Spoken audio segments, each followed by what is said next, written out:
কুমিল্লার বুকে হয়ে গেল আরেকটি বৃহত্তর মেলা। এই মেলাটি কুমিল্লা কুটির শিল্প ও বাণিজ্য মেলা থেকে কোনো অংশেই কম ছিল না। এই মেলাতে কি ছিল না?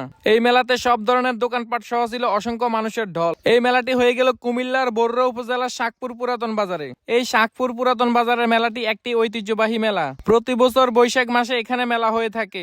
মেলার শহর কুমিল্লাতে একে একে অনেকগুলো মেলা হয়ে গেল, তবে কুমিল্লার ভিতরে সবচেয়ে বেশি আলোচনায় ছিল কুমিল্লা কুটির শিল্প ও বাণিজ্য মেলাটি।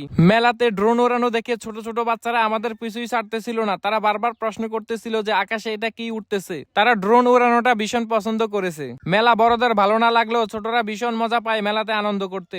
মেলার পাশাপাশি শাকপুর গ্রামের একটি মসজিদে ছিল অনেক সুন্দর একটি মিনার। এত সুন্দর মিনারটি দেখে আমি আর লোভ সামলাতে পারলাম না, সাথে সাথে ভিডিওটি করে নিলাম।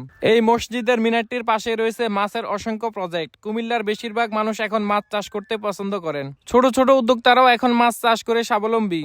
পাখির চোখে বরুড়ার শাকপুর গ্রামটি অনেক সুন্দর দেখাচ্ছে। শাকপুর থেকে কাঠালিয়া যাওয়ার রাস্তাটা এতটাই সুন্দর যে এখানকার চারপাশের পরিবেশ প্রকৃতির সৌন্দর্য আপনাকে খুবই মনোমুগ্ধকর করবে। গ্রামীণ দৃশ্যগুলো বেশিরভাগ প্রবাসীরা মিস করে থাকে, তাই আমি বলবো আজকের এই ভিডিওটি আপনারা বেশি বেশি শেয়ার করে দিবেন, তাহলে প্রবাসীরা এই ভিডিওটা দেখতে পারবে। শাকপুর এবং নরিন্দপুর গ্রামে মিলিত রয়েছে অনেক সুন্দর একটি ব্রিজ। এই ব্রিজে আসলে আপনার কাছে মনে হবে আপনি কোনো নদীর উপর দিয়ে বয়ে যাওয়া কোনো ব্রিজে হাঁটতেছেন। এখন আমরা শাকপুর এবং নরিন্দপুর মিলিত বিশাল বড় এই ব্রিজটি থেকে বিদায় নিয়ে যাচ্ছি।